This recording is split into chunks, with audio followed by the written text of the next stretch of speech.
Hello, everyone.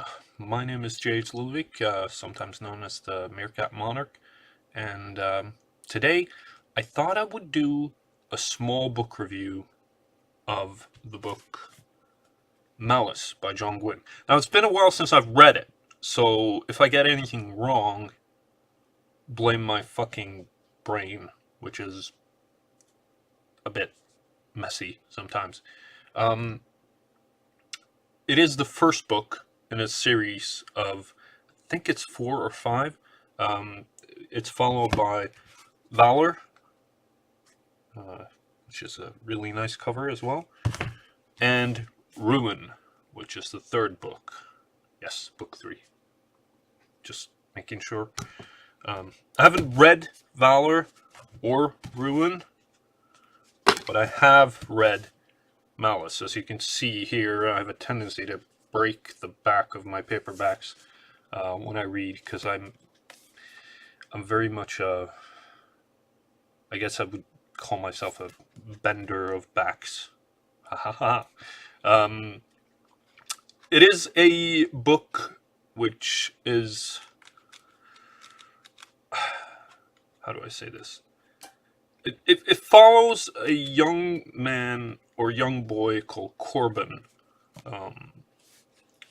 who is the son of a blacksmith who isn't originally from the village. The father of Corbin is not originally from the village that they live in, and he's also the sort of typical teenager, I would guess, that you would write about in books. Sort of a bit of an outsider, a bit of a kid who's not really. He isn't high up on the social ladder at all. His friend is I can't really remember, but his friend is the son of a farmer, I think. And if it also follows like Veradis, who is a fighter, and also Castal, who's a fighter. There's a lot of, and it also follows Corbin's sister Kyvan, who. So the point of views in this book is really varied. It's kind of, it follows in the mold of A Song of Ice and Fire, where you have different points of view from different areas as well, so that you get a fuller view of the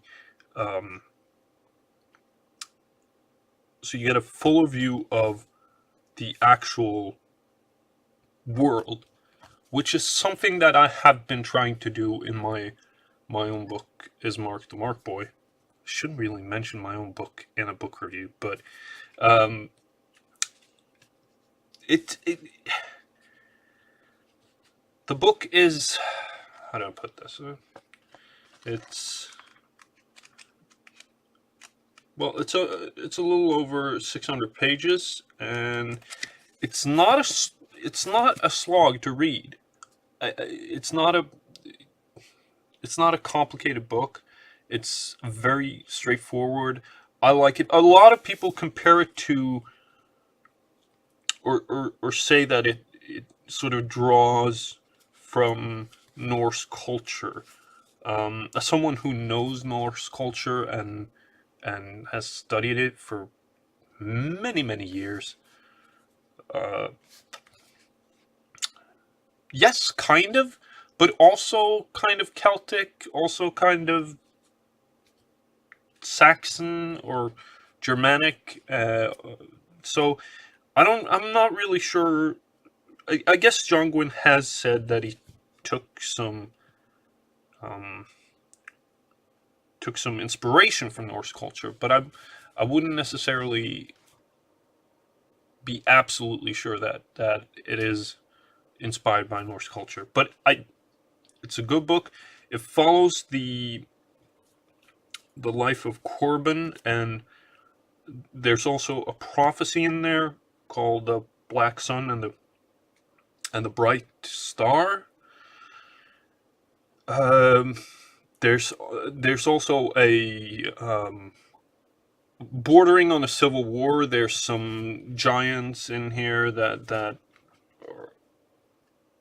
are about to sort of invade, or they're causing a lot of problems for the local population. There's not it's not a settled kingdom either. There are like well, it is kind of like in the Norse Age before people like Harald Hårfagre or Harold Finehair, as you Anglicans refer to him as.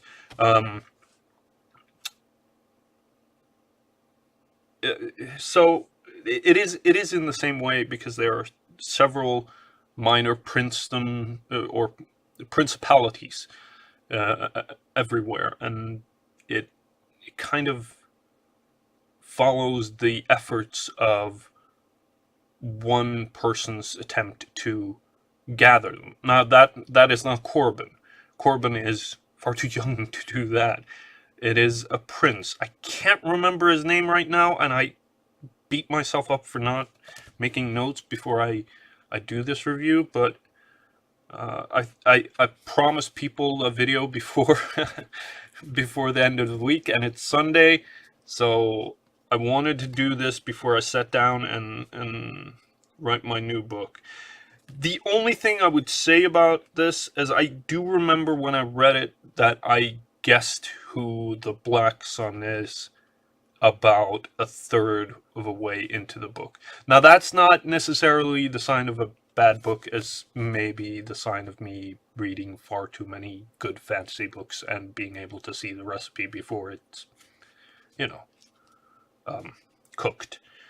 But it is, I would definitely recommend Malice. It's it's a book that I think I may, once I'm done with a series, I may do a hero analysis of Corbin, the young main character in the book. I'm also going to do a hero analysis of Jorg Anthracht, Umkrath, the character of the main character of the Prince of Thorns, or the Broken Empire trilogy by Mark Lawrence. Really, also a very, very good book. I would, if you like the type of books that follow a young boy on the way to discover his destiny, I would highly recommend it. I would also highly recommend that you check out Prince of Thorns, which is in the same vein, even though this is a little bit more of a good hero, I would say, or the classical hero, while Prince of Thorns is more of an anti-hero story. Highly recommend it. Hope you enjoyed this video. Please like, comment, subscribe this video if you like this video, and I'll be back with more book reviews. Hopefully not as stuttery as I was right now, because I hadn't really planned this video, but I wanted to do something before the end of the week. So like, comment, subscribe, and I'll see you all later.